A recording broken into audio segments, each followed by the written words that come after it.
Hello everyone, सो आज हम बात करेंगे प्रीलिम्स सी सेट के बारे में। ठीक है, वैसे तो सच कहूं तो बहुत ही बेसिक सा पेपर होता है। इसमें इतना डरने की नीड नहीं है जितना कि मार्केट में डराया जाता है कि अरे सी सेट है। लेकिन हाँ, एक और चीज़ है कि इसको इतना हल्के में भी नहीं लेना है कि हम इसको टोटली निगलेक्ट कर दें, क्योंकि yes, because of this paper बहुतों का प्रीलिम्स मिस हुआ है। मतलब कि जो GS1 पेपर होता है वो एक बहुत बड़ा चैलेंज होता है, जिसके लिए सालों साल मेहनत करते हैं बहुत से एस्पिरेंट, नहीं निकल पाता है। लेकिन बहुत से GS1 में स्कोर कर देते हैं 120 130 और सी सेट में रह जाते हैं।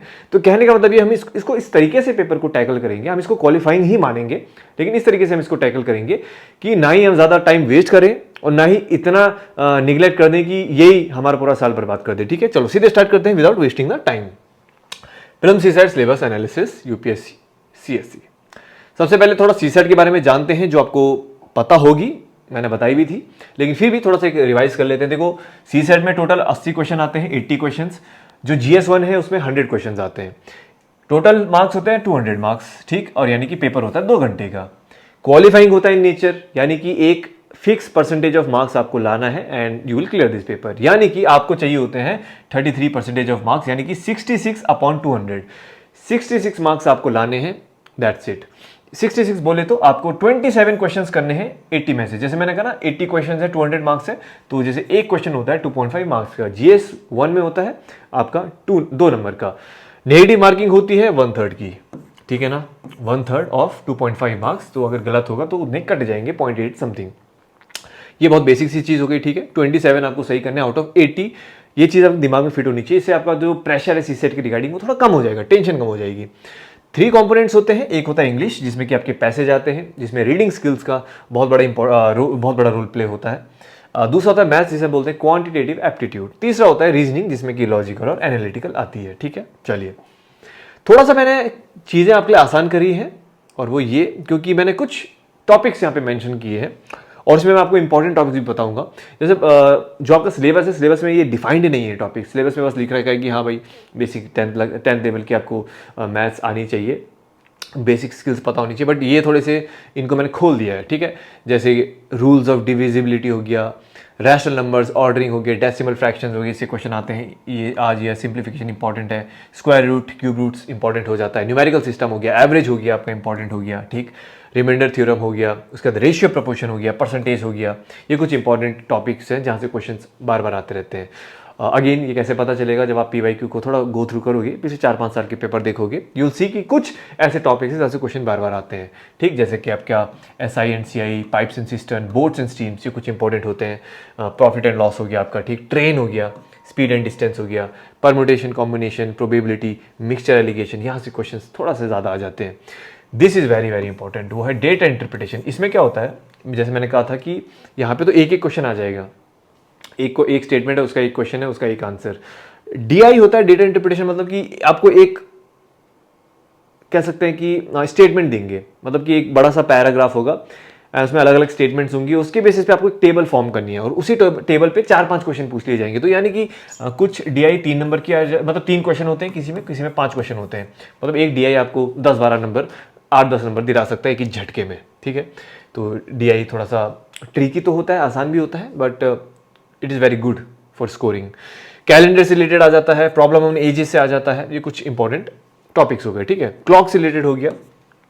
बाकी सारे ये आपके जितने भी टॉपिक्स हैं, तो ठीक है, इनके बारे में थोड़ा बहुत आइडिया होना चाहिए, लेकिन जो मैंने थोड़े मार्क कर रखे हैं, थोड़े ज़्यादा इंपॉर्टेंट होते हैं।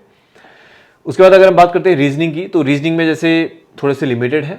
जैसे इसमें से आपका अल्फाबेट टेस्ट हो गया, सीरीज से क्वेश्चन आ जाते हैं, डायरेक्शन से आता ही आता है, कोडिंग डिकोडिंग से आता है, सीटिंग अरेंजमेंट होता है, पजल जैसे कहते हैं ना, पजल, तो ये हो गया सीटिंग अरेंजमेंट। तो इसमें से क्वेश्चन आ जाते हैं। इसमें भी जैसे DI में आते थे कि आपको एक पैराग्राफ दे दिया, उसमें से आपको फिर एक आंसर को फ्रेम करना होता है।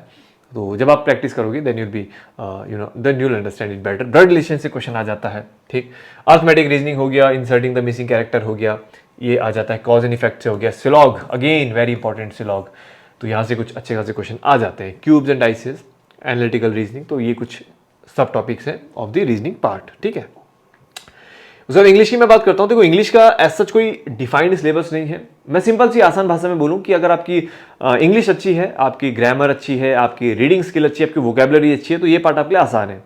तो इसमें जैसे कि आपका, ठीक है, इंग्लिश लैंग्वेज होगी, कॉम्प्रिहेंशन स्किल्स होगी, क्लास 10 लेवल की आती है। ठीक, इंटरपर्सनल स्किल्स होगी जिसमें कि कम्युनिकेशन स्किल्स की आपको रिक्वायरमेंट होगी, स्टेटमेंट्स होगी, देखो कुछ स्टेटमेंट दी जाएंगी, उसका क्या कंक्लूजन निकल के आएगा, तो इस तरीके से क्वेश्चन आते हैं, ठीक। डिराइविंग कंक्लूजन, ठीक है, स्टेटमेंट से उसका आपको कंक्लूजन को डिराइव करना है। वेरियस टाइप ऑफ पैसेजेस रहते हैं, जैसे कि अब जैसे किस तरह के पैसेज रहते हैं, जैसे कि कोई पर्टिकुलर पैसेज दे दिया तो उसमें ये पूछा जाएगा कि भाई जो राइटर है वो क्या सिग्निफाई करना चाह रहे हैं, वो क्या मीनिंग बताना चाह रहे हैं पैसेज के थ्रू, या इस पैसेज को आगे इसका वे फॉरवर्ड क्या है, ठीक है, कंक्लूजन क्या है। तो इस तरीके से, तो कहने का मतलब है कि रीडिंग स्किल्स, तो 3 चीज़ें होती हैं। एक तो आपकी रीडिंग स्किल हो गई जो आपकी अच्छी होनी चाहिए, तो तभी मैं बोलता हूँ कि न्यूज़पेपर पढ़ लो, ठीक है। उसके बाद दूसरा आपका कह सकते हैं वोकैबलरी अच्छी होनी चाहिए, और तीसरा आपकी ग्रामर अच्छी होनी चाहिए। और करना क्या है, कुछ नहीं है, रीडिंग स्किल के लिए भाई जितना रीड कर सकते हो उतना आपके लिए बेनिफिशियल रहेगा। वोकैबुलरी के लिए डिक्शनरी आज के डेट में अवेलेबल है, भाई कोई भी वर्ड समझ में नहीं आता है, चाहे न्यूज़पेपर हो चाहे आपकी बुक में हो, उसको सर्च करो, उसका मतलब ढूंढो, दैट्स इट। ये एक्टिविटी आप फॉलो करते रहोगे तो आपकी vocabulary over period of time अच्छी हो जाएगी। ग्रामर के लिए कोई भी 10th क्लास की ICSE बोर्ड की आप बुक खरीद सकते हो, उसमें जो ग्रामर है, टेंसेज हो गया, प्रपोजिशन क्या होता है, कंजंक्शन क्या होता है, आर्टिकल्स क्या होता है, यही तो पढ़ना है बेसिक चीज़। भाई देखो, इंग्लिश इज अ लैंग्वेज, जैसे आप हिंदी में अच्छे हो, जैसे आपको हिंदी अच्छी आती है, तो इंग्लिश भी तो लैंग्वेज है। तो इसमें कोई ऐसा कोई टेंशन वाली बात थोड़ी कि यार इंग्लिश है पता नहीं होगा नहीं होगा, इट्स अ लैंग्वेज। बचपन से आप हिंदी बोलते आ रहे हो इसलिए आप हिंदी में एक्सपर्ट हो, परफेक्ट हो।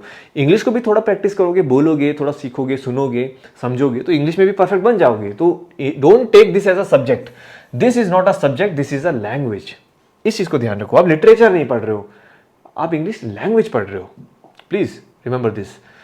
अब यहां पे की पॉइंट्स क्या है भाई, देखो की पॉइंट्स तो ये है, डू नॉट इग्नोर। अगर आप आर्ट्स बैकग्राउंड से हो, मैथ से बहुत डर लगता है, मैथ समझ में नहीं आती है, पल्ले नहीं पड़ती है, रीजनिंग कुछ नहीं पता क्या होता है, इंग्लिश में भी एकदम मामला बिल्कुल ढीला है, then do not ignore, then this can be a nightmare. बताऊंगा आगे कैसे करना है। Don't invest too much time. अगर आप साइंस बैकग्राउंड से हो, बीटेक फील्ड से हो, अच्छा खासा मैथ्स और रीजनिंग में कमांड है, तो ये फिर टाइम वेस्ट मत करो इसमें, कि इतना नहीं कि फिर आपने सुना है कि सीसेट टफ होता है तो आप भी डर गए खामोखा, ऐसा नहीं है। अपनी स्ट्रेंथ और वीकनेस के हिसाब से टाइम दो। अपनी स्ट्रेंथ को जानो, अपनी वीकनेस को जानो। कैसे पता चलेगा, जब आप प्रैक्टिस करोगे, जब आप प्रैक्टिस करोगे, क्वेश्चंस को सॉल्व करोगे, पेपर को देखोगे, समझने की कोशिश करोगे, तब आपको पता चलेगा कि आपकी स्ट्रेंथ क्या है और आपकी वीकनेस क्या है।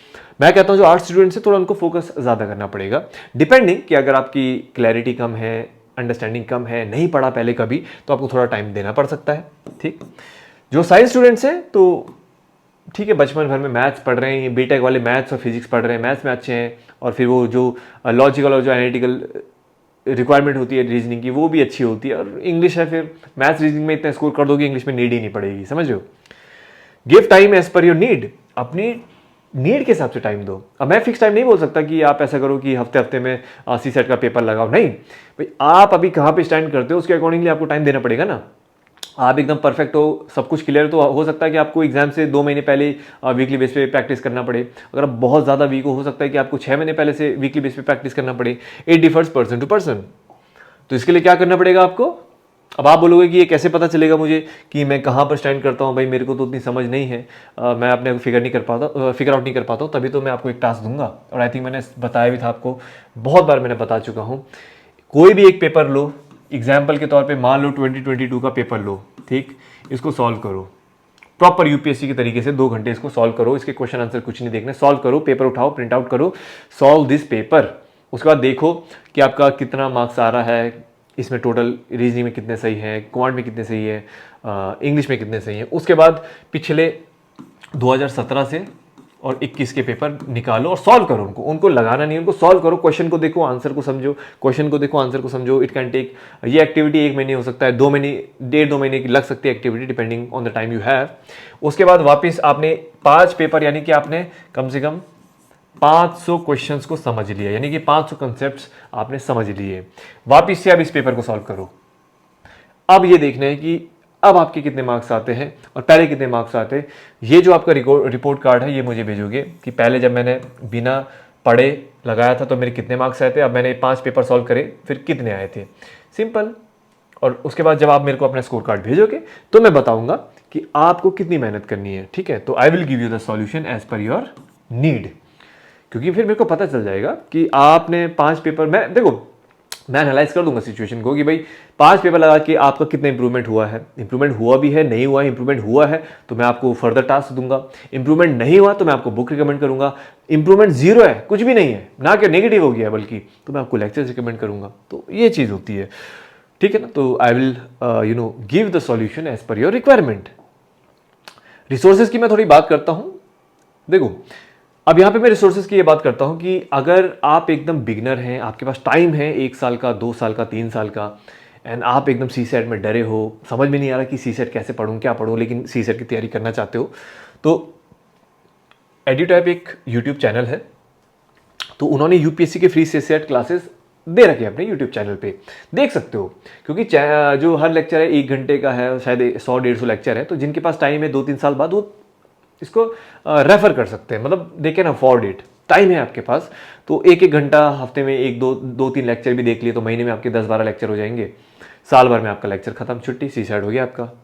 तो आप ये रेफर कर सकते हो। लेकिन कुछ हैं जिनको 1 साल बाद देना है, टाइम कम है, लेक्चर देखने का टाइम नहीं है भाई, हर किसी के पास टाइम नहीं होता है, 100-150 लेक्चर कौन देखेगा, अभी जीएससी कंप्लीट नहीं हो रही है, तो आप अरिहंत की बुक रेफर कर सकते हो। अरिहंत की बुक है, इसमें क्या है कि प्रीवियस 5-6 साल के पेपर्स तो हैं ही, साथ ही मॉक टेस्ट भी दे रखे हैं प्रैक्टिस के लिए, और जितने भी मैंने आपको कंसेप्ट दिखाए ना भी क्वांट रीजनिंग के, वो उन्होंने समझा भी रखे हैं थोड़े आसान तरीके से, तो उससे आपका थोड़ा बहुत सी सेट अच्छा खासा कवर हो जाएगा।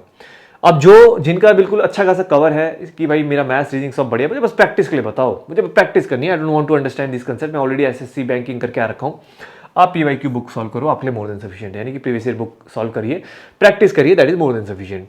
अभी आप में से हैं कि मुझे आर्यन वरियंत फॉलो नहीं करनी, मुझे बिल्कुल कोर बुक बताओ, मेरे को बिल्कुल जीरो से स्टार्ट करना है, बेसिक से, मुझे जीरो ग्राउंड लेवल से करना है, तब आप आर.एस. अग्रवाल सर की बुक फॉलो कर सकते हो for quant and reasoning. Quant की अलग बुक आती है और रीजनिंग की अलग आती है, तो अलग अलग बुक है, तो इनको फॉलो कर सकते हो। काफ़ी अच्छे उन्होंने, बहुत ही सिंपल, थोड़ा लेंदी मेथड भी है, लेकिन सिंपल उन्होंने अच्छे से एक्सप्लेन किया और हमारे लिए सफिशिएंट है to tackle such questions if they come in the UPSC. और लास्ट में आता है इंग्लिश के लिए। इंग्लिश के लिए देखो 2-3 चीज़ें होती हैं। Newspaper is a must for reading, बहुत बहुत ज़रूरी है इंग्लिश इंप्रूव करने के। देखो 3 ही तरीके हैं। सबसे पहले तो ये है the more you read the better you get, ठीक है ना।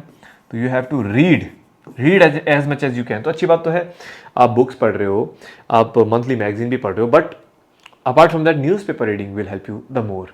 इसलिए मैं कहता हूँ चीज़ों को पढ़ना चाहिए। जैसे जो कोई बोलता है जेडी नोट्स पढ़ लूँ, बुक की जगह नोट्स पढ़ लूँ, न्यूज़पेपर की जगह नोट्स पढ़ लूँ, तो जब नोट्स ही पढ़ोगे तो रीडिंग स्किल कैसे इंप्रूव करोगे, मेंस कैसे निकालोगे फिर जब रीडिंग ही नहीं करोगे, ठीक है। तो रीडिंग इज़ वेरी इंपॉर्टेंट। अगर कोई वर्ड समझ में नहीं आता उसके लिए वोकैबुलरी है, ठीक है, तो आप मोबाइल पे या फिर मैं तो कहता हूँ डिक्शनरी भी बाय कर सकते हो if you are too much distracted from mobile. और तीसरा होता है वो है एक ग्रामर की बुक। रेन एंड मार्टिन भी आती है एक किताब, अगर आपको कन्फ्यूजन है कौन सी लूँ, रेन एंड मार्टिन होती है जो आपकी अमेजोन पे मिल जाएगी। 2 बुक, मतलब उसका क्वेश्चन अलग, बुक अलग होती है और आंसर बुक अलग होती है, तो आपने हाई स्कूल वाली लेनी, हाई स्कूल वाली, ठीक है। या फिर आप किसी भी 10th या फिर आईसीएसई बोर्ड की ग्रामर बुक ले सकते हो, that is more than sufficient है, ठीक है। तो ये आपका लगभग रिसोर्सेज है।